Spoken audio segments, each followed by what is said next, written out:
Hello, good afternoon, everybody, and or good morning for you guys. It's good afternoon for me. Obviously, I'm here in a different time zone.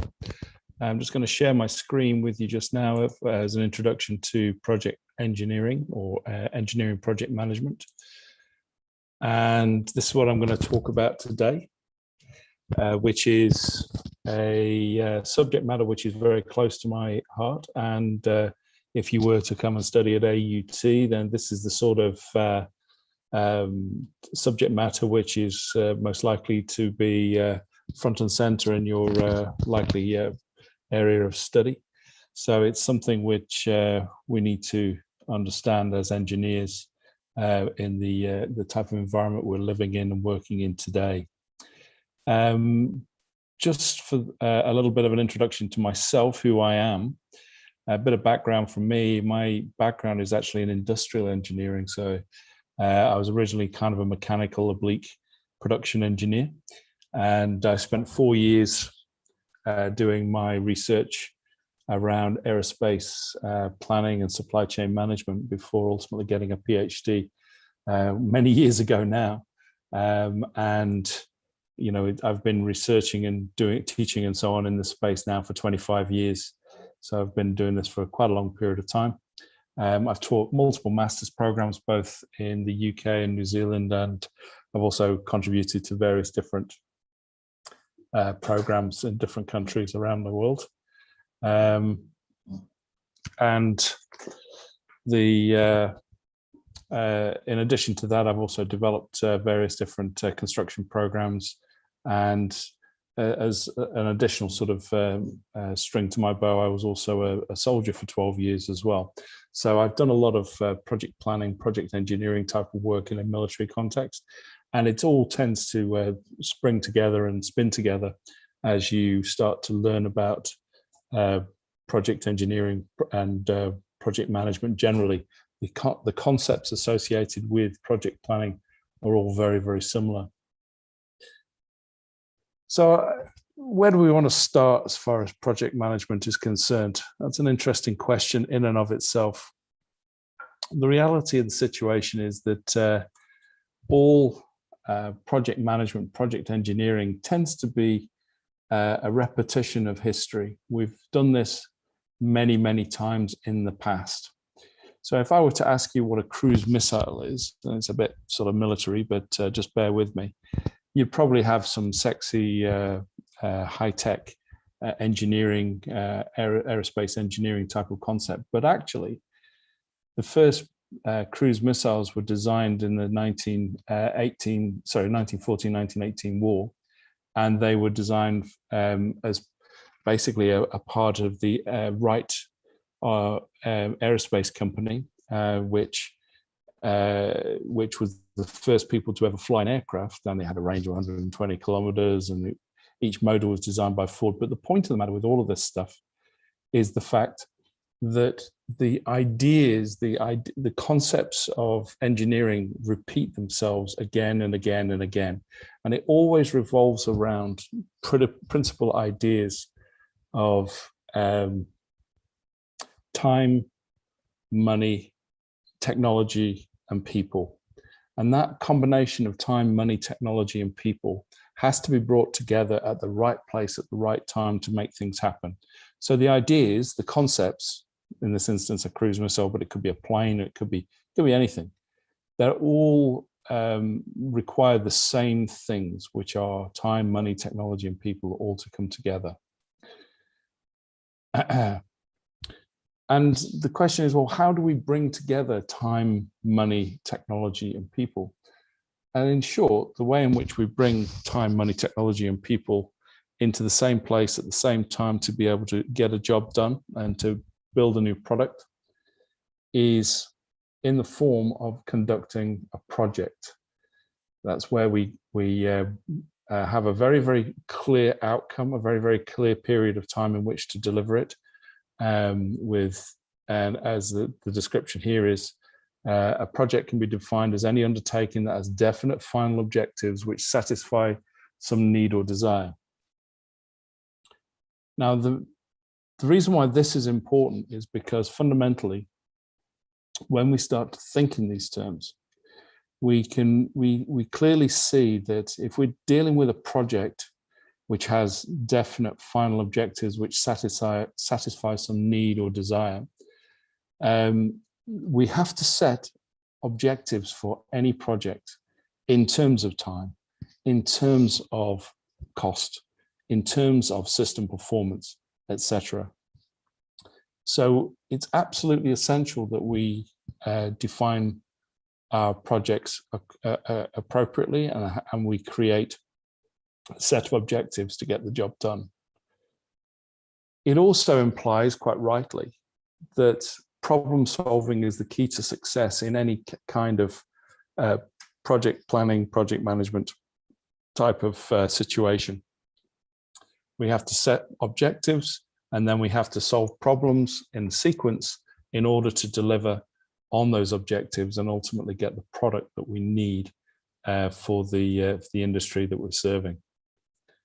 In order to achieve all of those things, you have to be hands-on as an engineer, not just some engineer sitting in a design office, drawing on either paper or in electronic format, but you've actually got to be hands-on to get the job done and get the problem solved, and get the outcomes that we need as a society. So we need those hands-on type of people to get this happening. And that's why it is that the project managers that we train tend to be engineers that aren't necessarily design-oriented, but they do have a very much a more practical bent to their interests. They want to solve problems and get the hands on the problem to make it happen.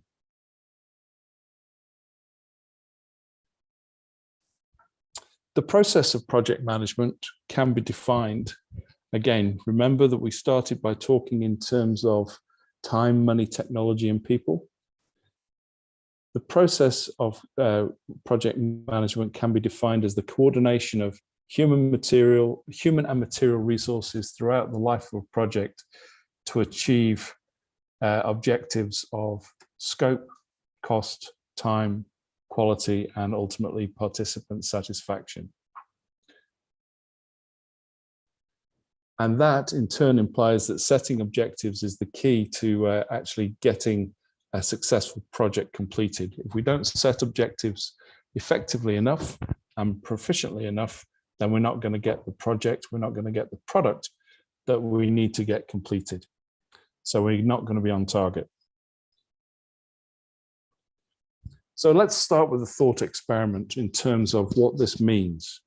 If we consider what objective setting really requires, consider the following thought experiment. Let's imagine, and it's always great to use a thought experiment because thought experiments are cheap and quick. So we don't have to build anything, we can just imagine what the situation is. Let's imagine that we're going to design a car today. And let's imagine, for the sake of argument, that this car has only 3 objectives when it's completed, where it's only seeking to fulfill 3 needs as far as the client or the customer is concerned. The car must have a top speed of 240 kilometers per hour. It must be able to carry 5 adults, and the car must be able to move 750 kilos of cattle feed or anything else across a grass field. What would we sell the car at? What would it be? What would this car look like? Now, if we stop and consider this hypothetical situation just for a moment, if we solve these objectives individually, we start at the beginning and we say, okay, the car must have a top speed of 240 kilometers an hour. Okay, fine. What does this car look like? And the reality is that if you thought about what a car that travels at 240 kilometers an hour would look like, it probably looks like the vehicle in the picture that you can see on the screen. It's going to be sleek, it's going to be low, it's going to be obviously powerful engine, it's going to have heavy big disc brakes and all the other things that you need for a fast car. 240 kilometers an hour. How much would this vehicle cost?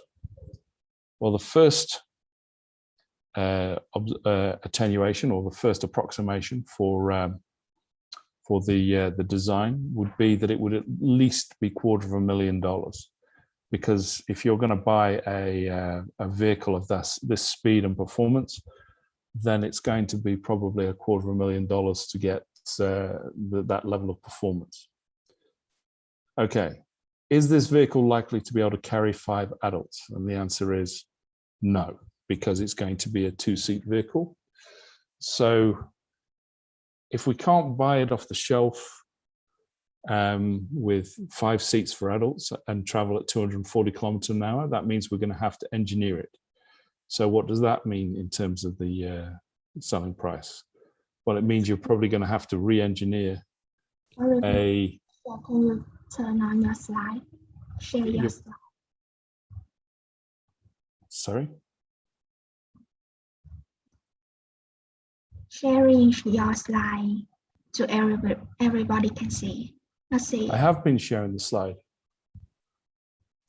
You share again, please. Sorry? Can you share your slide again, please? Okay.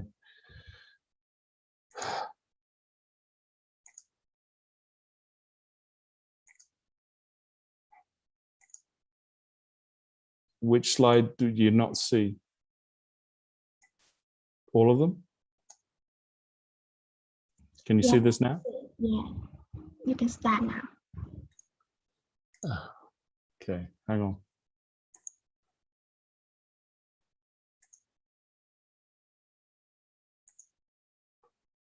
Can you see this slide okay?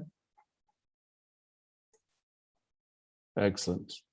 I'm sorry, ladies and gents. This happens frequently when you're doing things online, as I'm sure you probably realize. The other slides are not particularly important. This is important. So we started with the idea of a vehicle that can travel at 240 kilometers an hour. It costs about $250,000. Carrying 5 people, it's very difficult to estimate how much additional work you're likely to do to make it carry 5 people. So you're probably going to have to make the vehicle longer. So you're going to have to do some engineering work to stretch the vehicle out and put some engineering in between to make the vehicle long enough. We're going to have to do some strengthening work. It's probably going to be $1 million. If we now want the vehicle to carry not only people and not only at the speed, but also move 750 kilos of load, that now requires us to do something else, which is to add a tray or some sort of carrying facility on the back of the vehicle. At that point, we need to do some more engineering work, and it's going to take even longer. So in your mind's eye, a vehicle that travels at this speed and has this capacity looks something like the Batmobile from the movies, right? It's going to be big, it's going to be heavy, it's going to be long, it's going to be powerful, and it's going to require extensive engineering. Now we're dealing with a project that's probably going to take many months, and it's going to require extensive engineering. At that point, to achieve all these 3 requirements, we're now at the point where we are actually in the business of having to do extensive engineering works. It's probably going to be multiple millions of dollars, and the outcome is going to be a challenge to get right. The selling price of the vehicle has now gone from a relatively cheap $250,000 vehicle to a multi-million-dollar undertaking. Now the question is, what does this mean for an engineer? Well, actually, one of the most important things you can do as an engineer to get this right is to balance the requirements we've got here. We've got a vehicle here, or in this thought experiment we're conducting, we've got a vehicle here which we have 3 requirements, but only one of them drives the cost. Now, is it the weight of you might think it's the weight of the load it has to carry at 750 kilos. This is not true. there are lots of vehicles that can carry 750 kilos very cheaply. You could get a Toyota Hiace van, for example, that would carry 750 kilos. There are lots of vehicles that can carry 5 adults. Many, many vehicles on the road. The only objective here, which is really driving costs, is actually the speed requirements. And this is where being a good project engineer comes into play. The killer in terms of our program and our budget is actually the speed requirement. At this point, what you would do if you were an engineer in this situation is negotiate with the client and negotiate with the customer to reduce the requirement. And basically, if you change that requirement from 240 kilometers an hour to 150 kilometers an hour, you could now list 100 vehicles, all of which could achieve the outcomes that are required and do so very cheaply. So the point of this a thought experiment, really essential point of this thought experiment is, if you are setting objectives for a project, the setting of the objective drives the cost. The setting of the objectives also drives the time it can be achieved and the likely success of the outcome. By contrast, if your ability as a project engineer to negotiate and actually say, this is important, this is not, are you sure, will actually drive value for the customer. And this is where you as a project manager can be most effective. And what we try to do when we teach this subject area to our students is to drive that level of understanding so that you can run projects in the future most effectively, most efficiently, by having this understanding of the practicalities and pragmatics of problem solving in an engineering environment. So project objectives are absolutely key to a successful project outcome and absolutely key to understanding how to become a project manager.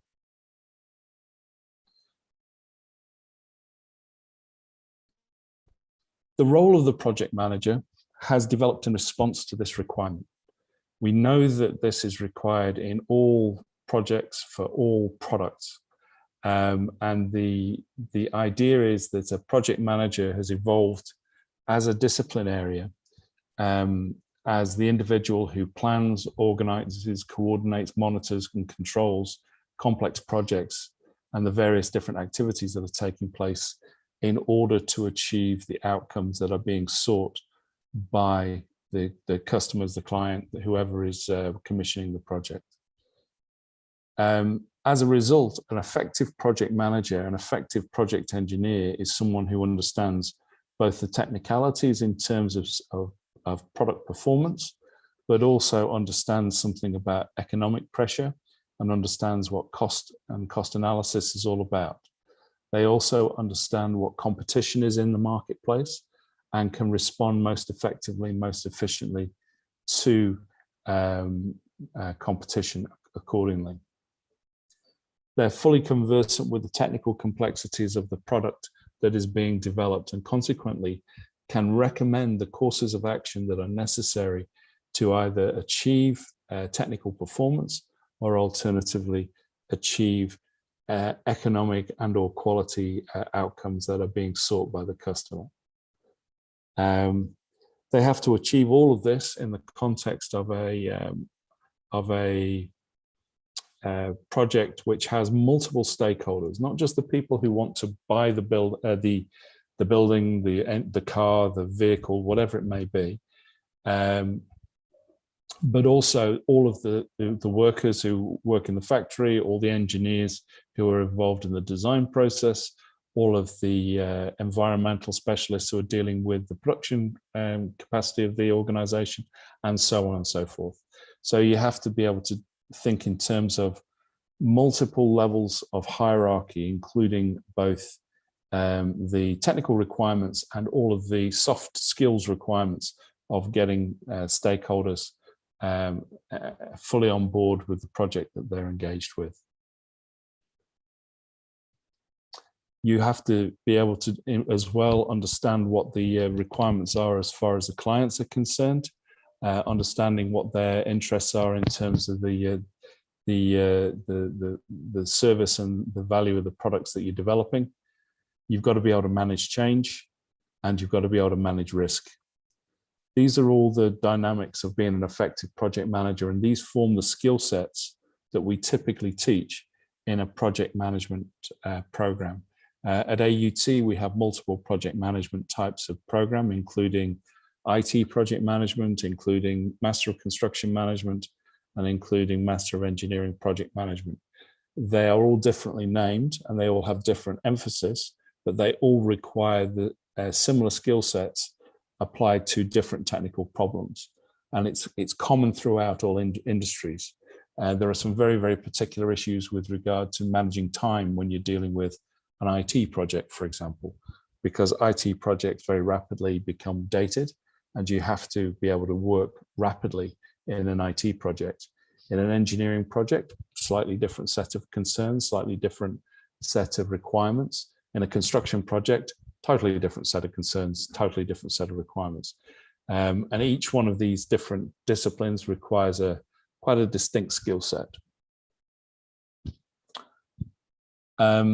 A few formal definitions that need to sort of be in the mix at this juncture. In the first instance, you have the concept of a project, which has a very, very clear understanding as far as different players around the world are concerned. A project is a discrete undertaking with defined objectives in terms of time, cost, quality, and performance. And that idea of a project is a unique set of coordinated activities with definitive start and finish points. So you need to be able to have the skills necessary to plan the start and the finish of all the different aspects of every element of the project that's going through in order to meet the specific objectives that we've defined through our process of engineering optimization, and with specified outcomes in terms of schedule, cost, and performance. All of those projects have a specific start finish dates, set and defined objectives, resources expended, and those elements of change that are introduced as well. Given that that's the nature of what a project is defined as in the wider scheme of things, the notion of what a project manager is also clearly defined and formally defined internationally. And a project manager project management is the planning, organization, monitoring, and control of all aspects of the project, and the motivation of all those involved in order to achieve the objectives within defined for the project within safety parameters and within an agreed time, cost, and performance criteria.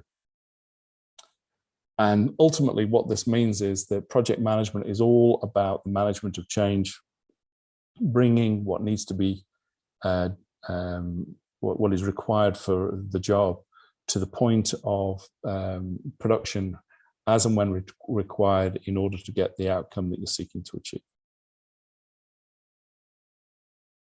The role, therefore, of a project manager is the individual to whom the authority that's necessary to deliver on all of these outcomes is allocated.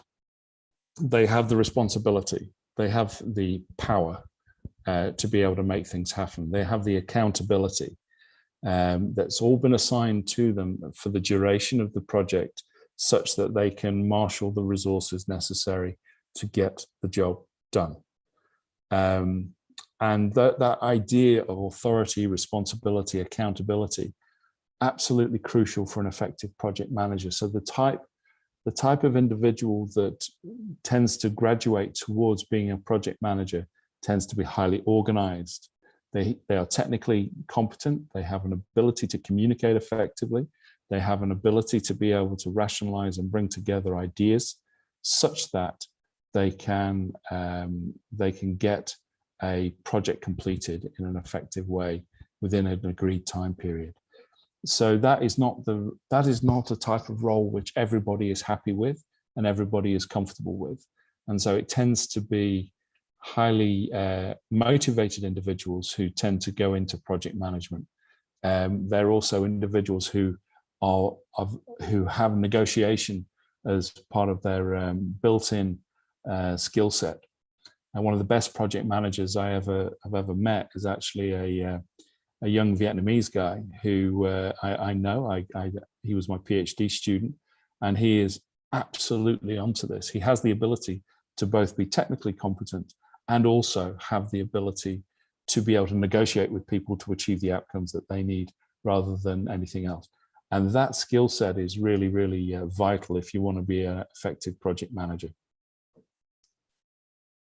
Okay, what are the benefits associated with having a project manager? It seems apparent that you need to have somebody who has an oversight over any project that's coming together to make sure it happens.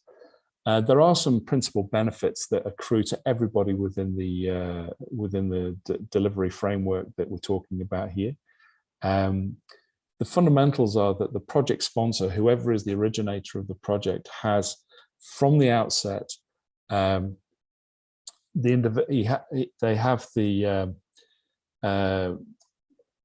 someone who is absolutely absolutely responsible for changes in costs, changes in time, changes in process. They're responsible for organization and militation of what's taking place.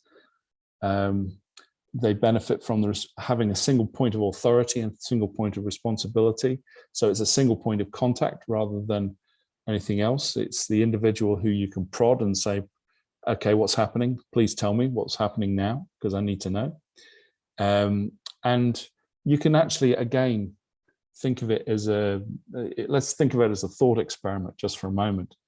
Let's imagine you wanted to buy a car, again, another thought experiment. But let's imagine, for the sake of argument, that you had to go and individually buy all the wheels, individually buy the engine, individually buy the starter motor, individually buy the running gear, individually buy the chassis, individually buy everything that's necessary. It would drive you nuts, right? It's much better to get one person to go to and say, can you make this happen for me? Rather than it is to go and have to build from scratch, taking on board all of those skills. It means you don't have to run around and actually learn all the various different bits of what's taking place individually. That project manager has to have a sound knowledge of the relevant engineering tools or project management tools that are necessary to introduce change and monitor change effectively and efficiently. And this is why we teach particular project management skills. And if you were to study a project management program, this is the type of skill set that you would take on board. The project manager themselves, their activities are isolated from mainstream manufacturing activities that are the role of line managers. So they are purely responsible for planning, organizing, and implementing. Slightly different type of individual. There are some differences between project management and just regular management. Management is a word that we tend to bandy around, and it's something which many people talk about it. They say that I'm a manager, and that's fine. But managers and project managers are two different things. Project managers are much more about leading people, motivating people, getting people excited about what it is that they're doing, whereas line managers are maintaining what's taking place. So what you have when it comes to project work is you have a very defined set of activities associated with a task. So you're building a bridge, designing a car, organizing a party, whatever it is, these are all projects. You have start and finish dates. The team is multidisciplinary. They come from different backgrounds. It's temporary. It's only there for the duration of the project. Very often the project's never been done before, and it can be cancelled. You have a requirement to manage finish dates and the costs associated with it. And all those aspects of cost, time, quality are completely variable all the time because of the requirement to negotiate. It's a very dynamic environment throughout the project lifecycle. Whereas if you're regular management, if you're working in a factory, for example, is very much more structural and very much more consistent. So you're doing the same thing all the time. So the skills are different. The project management is about being dynamic and being adaptive. Regular line management is about regular things happening. There's an accounts department, there's no specific dates. You have a whole bunch of specialists who who do their job in a stable team over an extended period of time. It's repetitive and it's about optimization. And you don't have to be quite so commercially aware. So these are totally different types of individual for the industry of the 21st century and beyond. Okay. Now I've talked about project objectives in a hypothetical, in that idea of the thought experiment. But where do the project objectives ultimately come from? Who said that the vehicle has to go at 240 kilometers an hour? Who said that it's got to carry 5 people, and so on?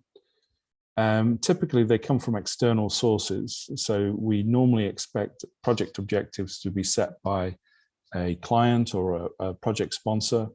They could potentially be set by an end user rather than the people who are designing and building the project. They could be set by the project financiers, so maybe the banks or the venture capitalists who are going to be involved in funding the work. They could be set by government. They could be set by people in society.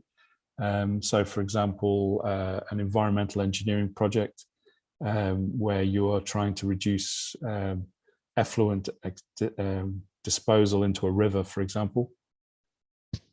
Local society is going to be the people who are going to be most interested in what you're doing. The other sources of project objectives come from internal sources within your own organization. So there we're talking about the demand to improve organizational image, the need to motivate people and develop staff capabilities. And there'll be a mix in any project. You don't just get 3 objectives, you have multiple objectives. And these objectives come together, and you, as a project manager, required to balance the different weight of each one of these objectives in order to achieve the outcome that you're seeking to achieve. Most projects typically have multiple objectives rather. Just ask any project manager, this is very normal. And consequently, you need to set priorities. And the skill associated with setting priorities is much underestimated. It's very hard to set priorities when you're trying to interpret other people's understandings. And there's always going to be an element of change associated with those priorities. There are fundamentally, though, 4 different types of objective that are set, and you can categorize each one of the objectives that are set into these brackets. The first objective is an essential objective. This objective must be achieved. It is non-negotiable. You have to deliver on this outcome. Irrespective of everything else, this has to be delivered. After essential, you've got things that are important or desirable. Then you've got objectives which are ambiguous, which you may be important, slightly important, important-ish, but are subject to negotiation. And then you have a bunch of spurious objectives. Now, let's go back to the scenario I painted in the thought experiment with the car design. 3 objectives. One was speed related, one was passengers related, and one was load related. Now, if you looked at this, the reality of doing business is that any vehicle that you're going to have on the road, for all practical, unless you're a racing driver, having a car that does 240 kilometers per hour is pretty pointless. So that was always at best ambiguous, more likely spurious, means it was unimportant. It was something which was thrown in as nice to have, but doesn't really make an awful lot of difference. But if you're a farmer, or if you're a tradesman, or if you're somebody who's doing a regular job, the number of people a vehicle can carry and the amount of weight that it can carry are much more important than how fast it can go. So they become non-negotiable. And it's easy to come up with a solution which sees a vehicle with the ability to carry 750 kilos and 5 people. You can just go into any car yard and you can buy one of those relatively cheaply. And your ability to be able to define what's essential, what's important, what's ambiguous, and what's spurious is absolutely critical to becoming an effective project manager. And that's where you, as a project manager in the future, are going to earn your money. It's how you're going to earn your business. Because when you negotiate away requirements or objectives, then you also negotiate away cost as well. And you need to be able to have the discernment necessary to decide which is important and which is not. In addition to the non-negotiable, ambiguous and spurious types of objectives that we just talked about, project objectives can either be explicit, which means that they're formally stated in the conditions of contract. So the project must be completed within a particular time and a particular budget, or they could be implicit, and they come from the project constraints and conditions and constraints. And that means that they're there as a result. That doesn't necessarily mean that it'll be formally stated or not, but it's kind of implied from what the text says. So, for example, one implicit objective of most projects of all type is to make money, as opposed to anything else, and that must always be remembered. So you've got this combination of explicit and implicit.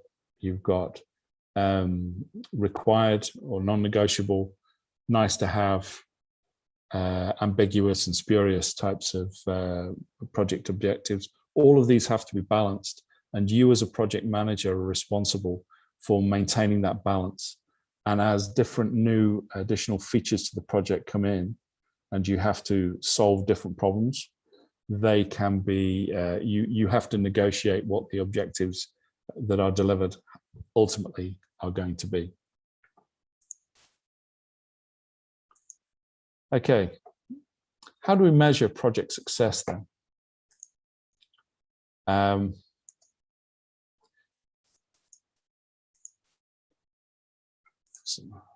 Typically, we tend to measure project success in the 3 most fundamental elements of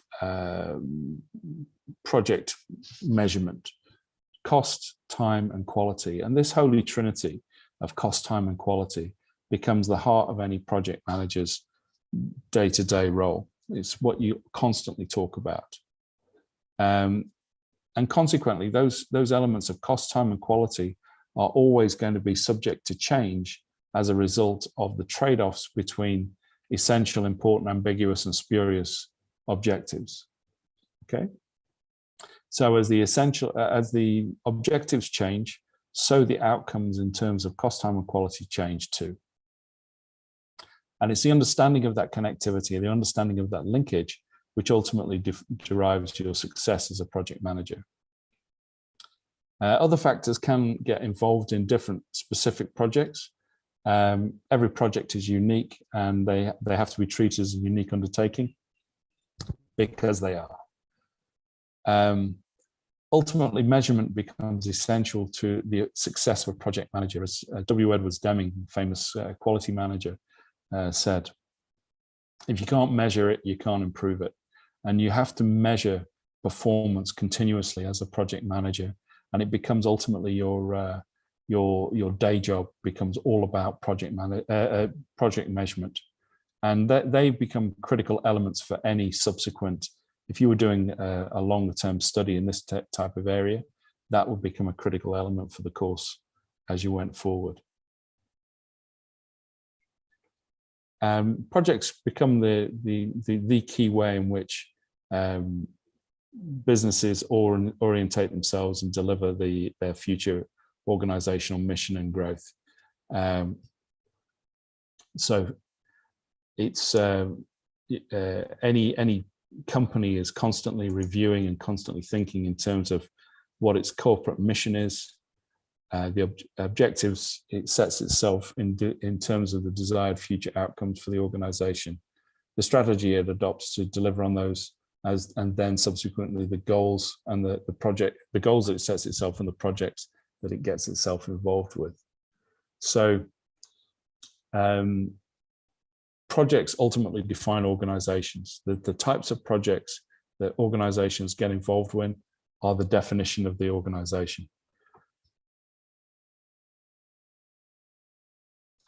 When it comes to who the people are that become good project managers, typically, longer term, the senior strategic project managers, they tend to be the individuals who have broad knowledge of organizational behavior, broad knowledge of technical capability. They don't have a highly specialized knowledge base. It goes across a range of different things. And those individuals determine strategy, set objectives, they authorize projects, and they ultimately drive the success of the organization. There is a different type of project manager who are more operationally focused.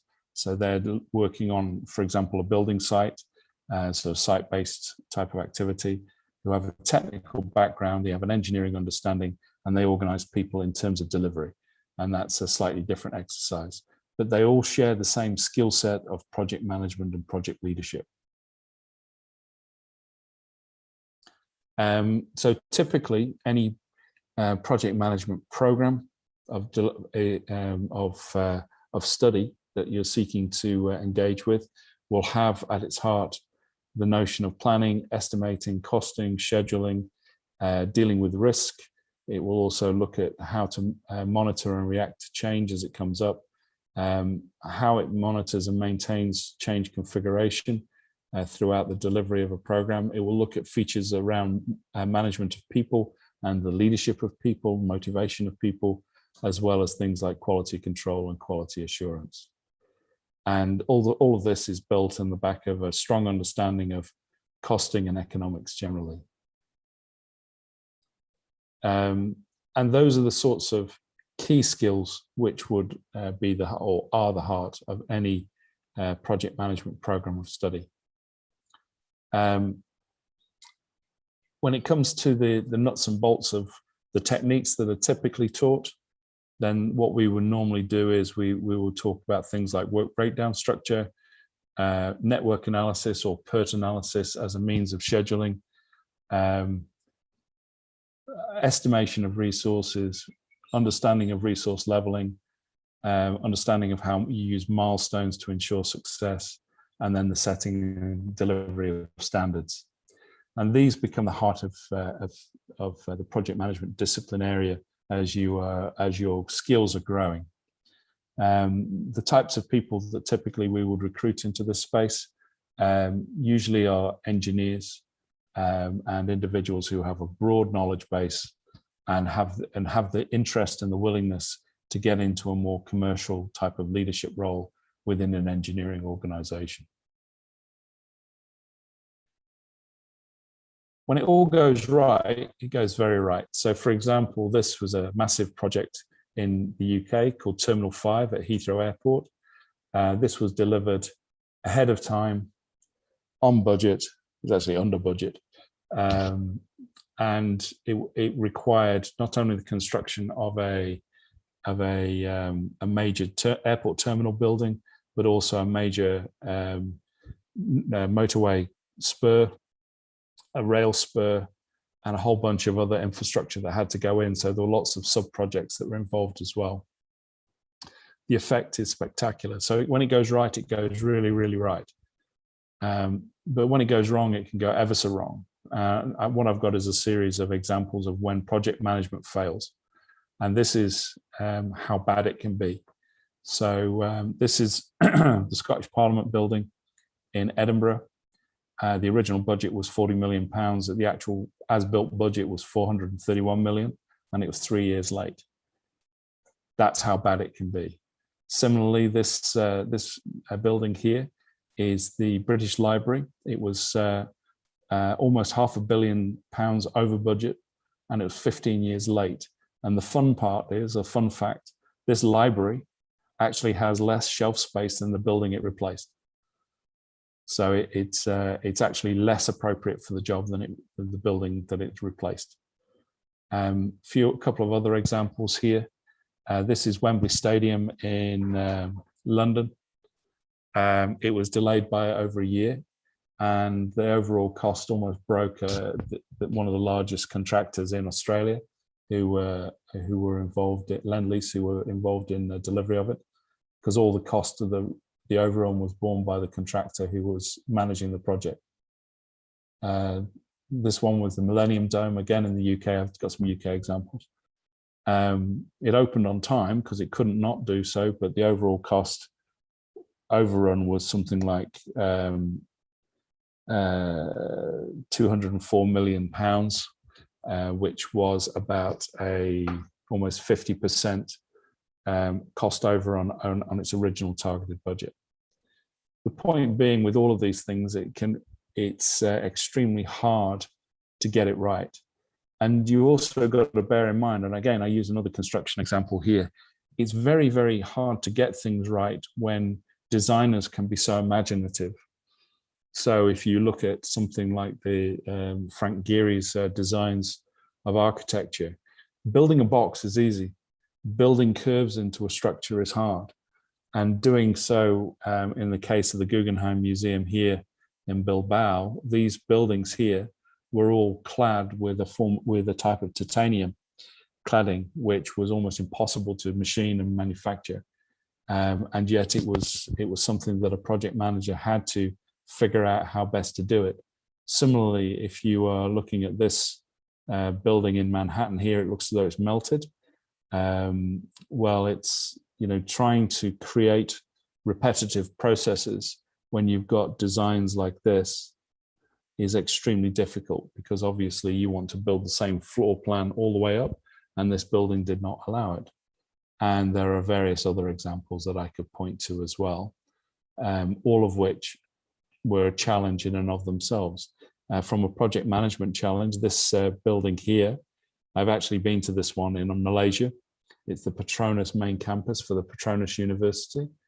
And it was built in the middle of a forest, many, many miles from the major centers of manufacturing and delivery. So every single block and every single sheet of glass had to be imported over hundreds of kilometers to be built in this particular area. It was crazy difficult to achieve. And again, these are projects and problems which were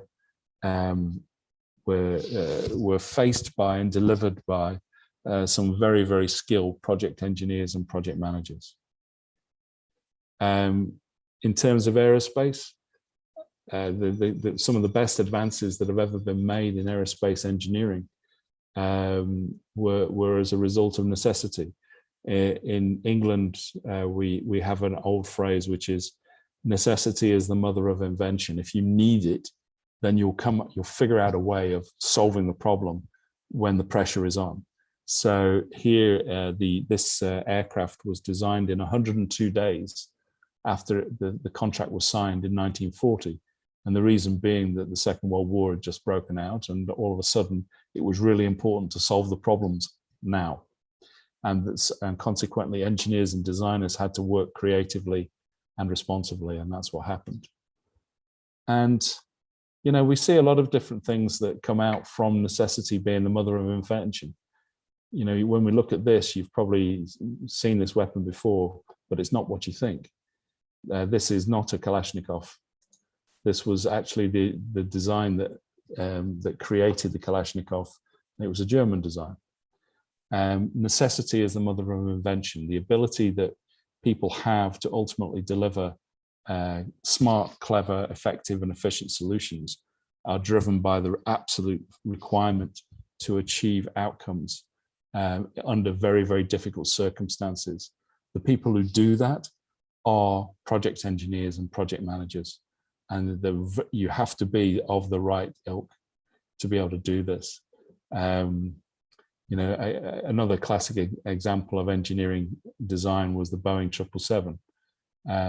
And this was designed, it was the fastest design of any large-scale airliner in history up to that point. It was developed extraordinarily quickly, and it was done in conjunction with 8 operators and 3 engine producers and a whole bunch of designers who were literally got together in multidisciplinary teams to deliver on one of the most transformational designs in recent history.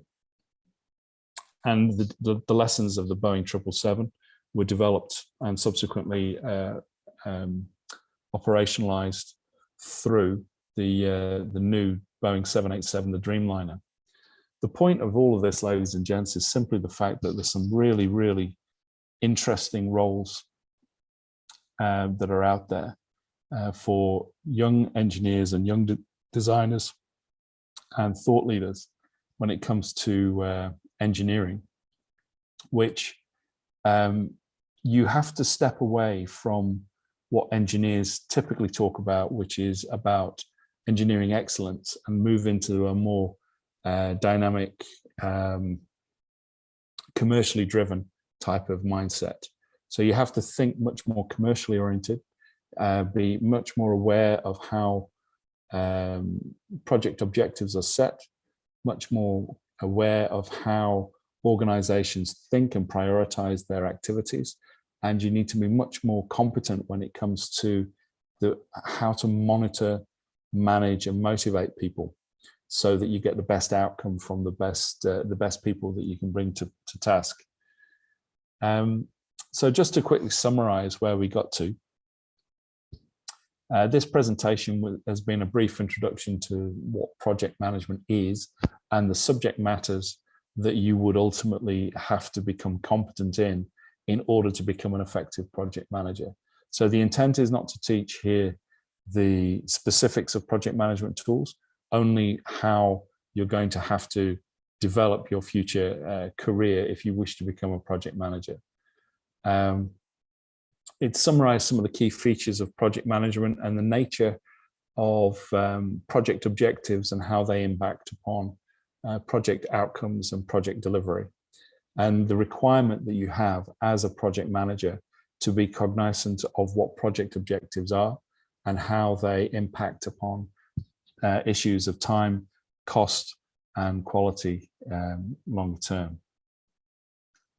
It also summarized some of the definitions of project success. As you can see from the exemplars I gave, a good project delivered well ultimately has a very long lifespan, and we have engineering solutions that are in use today that have been around for hundreds of years, and they were created by the genius and by the understanding of a small number of individuals who had the ability to balance the requirements of technology, the requirements of time, the requirements of cost, and the requirements of people, all in the same place at the same time in order to deliver a smart and saleable outcome. And when it's done right, you have longevity in a process, longevity in a business, and that's why it's so important as a skill set to get this right. And all of this has summarized the role of a project manager to its in the modern industry. And as a career aspiration, as a career direction, I'll tell you that it's one of the best career outcomes you can have in New Zealand, I'm sure in Vietnam as well, pretty much anywhere else in the world, is to be an effective project manager, because it really is a very, very good discipline to get yourself involved with. And that, ladies and gents, is my presentation on the roles of a project manager. And Also,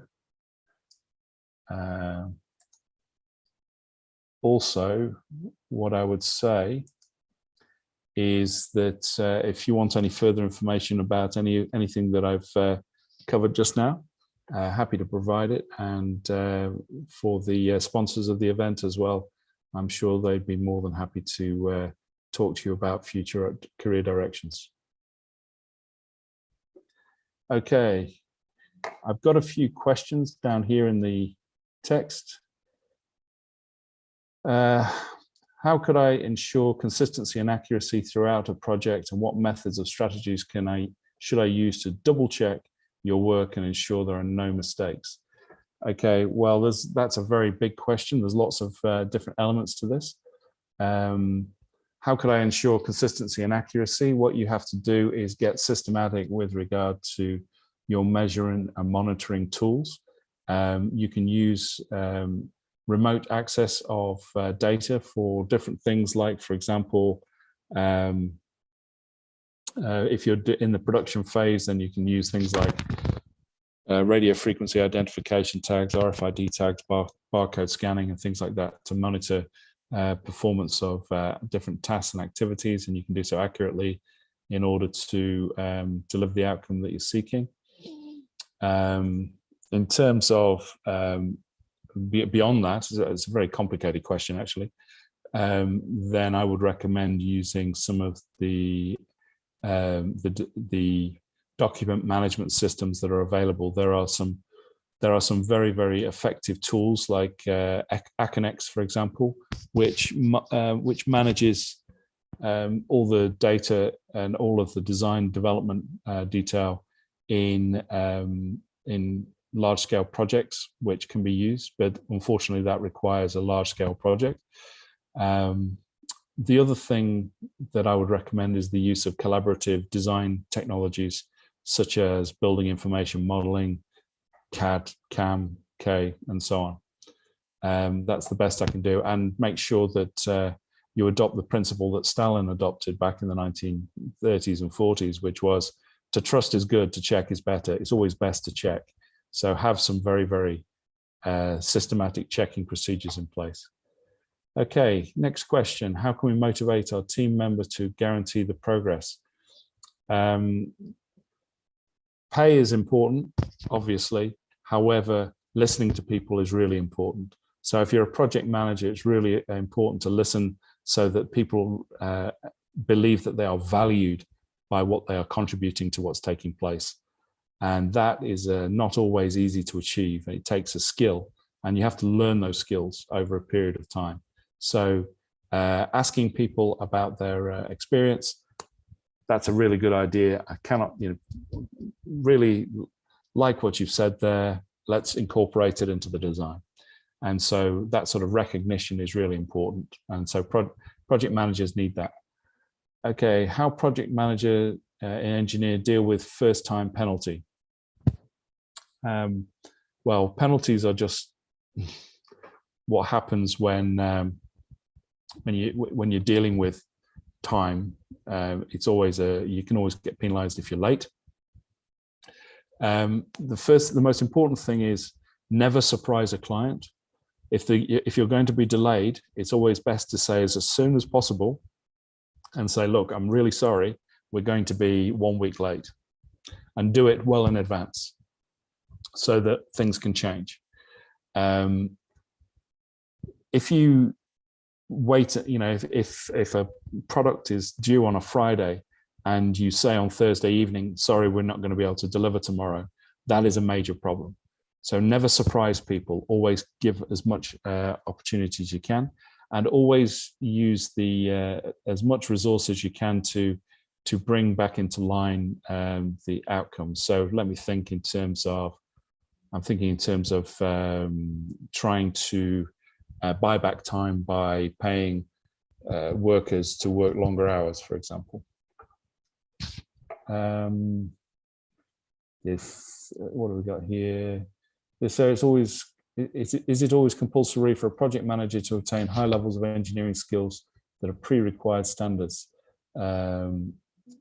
Okay, you don't have to be the best engineer in the world to be a good project manager. What you do have to be is someone who understands engineering, but also understands people. It's the balance between pure engineering and people who don't understand engineering. You're at the where these two meet, okay? And that's really where it's important to be skilled. So you can take complex engineering ideas and explain them to people who don't understand engineering, and be able to explain soft, squishy people who don't understand engineering. You can extrapolate objectives and explain to an engineer. So you're in effect an interpreter between these two different types of people. Okay, next question. Wow, got lots of questions coming in. For projects across countries in the COVID scenario, how can we manage the risks? Build in extra time. Make sure contracts have in them a COVID clause associated with lockdowns to ensure that you've got sufficient time to be able to get things completed. Also, if you're likely to be subject to lockdowns, make sure that you've got in place caveats in your contract, such as there's a force, what's called a force majeure type of situation. You can look that up, where given a COVID lockdown, all additional costs are brought back to the client rather than held by the contractor. So I want to ask, what the values does an engineering manager need that are different from managers in other industries? Okay, being an effective engineering manager requires you to be proactive. It requires you to be capable of developing design and developing solution in a dynamic way. To be flexible, that's the other thing that's really important. And these managers in other industries don't need to be as flexible as engineering managers for large-scale engineering projects. A solid engineering project manager needs flexibility and understanding in order to be able to get things delivered as required. They say, what behaviors do team members that are most successful exhibit? Flexibility, creativity. They want to work as a team, as in they are team driven rather than individual success driven. They allocate a sense of reward or response to people who contribute significantly. What else can you say? They're committed. They tend to work long hours. They like each other. They tend to work well together. So it's good to select a team where there's a track record of previous success, so that you're working with people who know each other and understand each other, and they work well as a team. It's like, the best way of thinking about it is, it's like selecting a football team. All the skills are different. A forward does not have the same skills as a goalkeeper, but a whole team of good forwards is not going to be good. A whole team of goalkeepers is not going to be good. You need some forwards, you need some midfielders, you need some defenders, and you need a goalkeeper. But the mix is dynamic, and you are the manager of the football team, and you have to mix the skills necessary. But it's good if they understand each other, they like each other, and they work well together. When it comes to engineering, accuracy is mandatory. Yes. If a member happened to violate this principle because of carelessness, should she be eliminated from the project or just punished? Okay, what should we base on to decide this? I truly appreciate your formative lecture. Okay, when you're dealing with individuals who make mistakes, humans are humans. They are not machines. And when a machine goes wrong, do you throw it away? No, you try to fix it, right? You try to fix it. You do some maintenance. You maybe tighten things up a little bit. You add some oil. You do what's necessary to make the machine work. If the machine repeatedly fails, that's the point where you throw the machine away. Well, people are actually quite similar in that regard. People make mistakes, they do. However, you don't throw them away. You look at what went wrong and help them to improve their capability.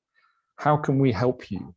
How can we help you improve? Can we give you some additional training? Can we give you some additional time? Can we give you additional tools that are necessary to do the job? Why did you fail?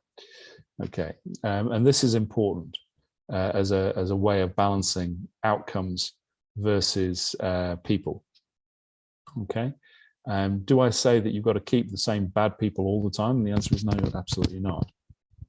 But people are fundamentally people, and I would, as I look at all the faces that I can see out on the screen in front of me just now, I bet every one of you has made a mistake and you've gone, don't, right? You've all done it, every single one of you, because I've done it.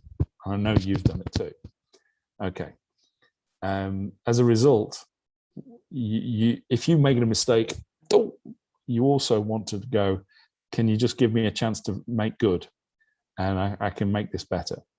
You don't want to do the same mistake again and again. So you have to think and be understanding about how people sometimes have a bad day. Sometimes they've had an argument with their partner at home, or their parents are unwell, or whatever it may be. They make an error. Okay, these things happen. So you make allowances. However, the important thing is to hire the best people from the beginning. And the best adage I can give you is that you hire slowly. Okay, you take time to make sure that you get the best people that you can get. You work with people to make sure that they achieve their performance at the best that they can achieve. But when they make, if they make repeated errors, then you have to be much more, shall we say, hard case about the point at which you say this is too much. It takes time and experience, ladies and gents, time and experience.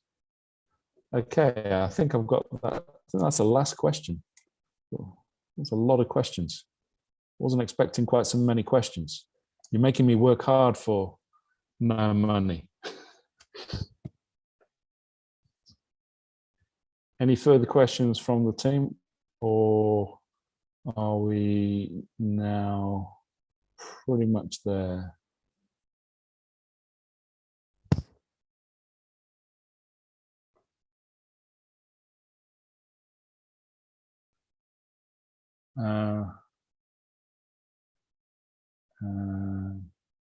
Okay, I think we're pretty much there, ladies and gents. So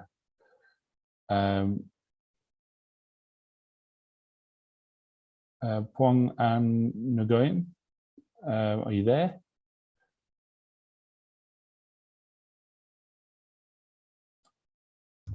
Okay, that's the end, right? Yeah, I've finished now. Okay, thank you very much for your time today. No problem at all. Happy to help. Hope it's been useful and informative. Yes. Thanks for the really good, for those who are still in the room, thanks for the really good set of questions. Very interesting questions. And yeah. you're asking me difficult questions that take a long time to answer. Thank you very much. Have a nice weekend, Professor. No worries. Thank you. Yes. Good night or good afternoon, everybody.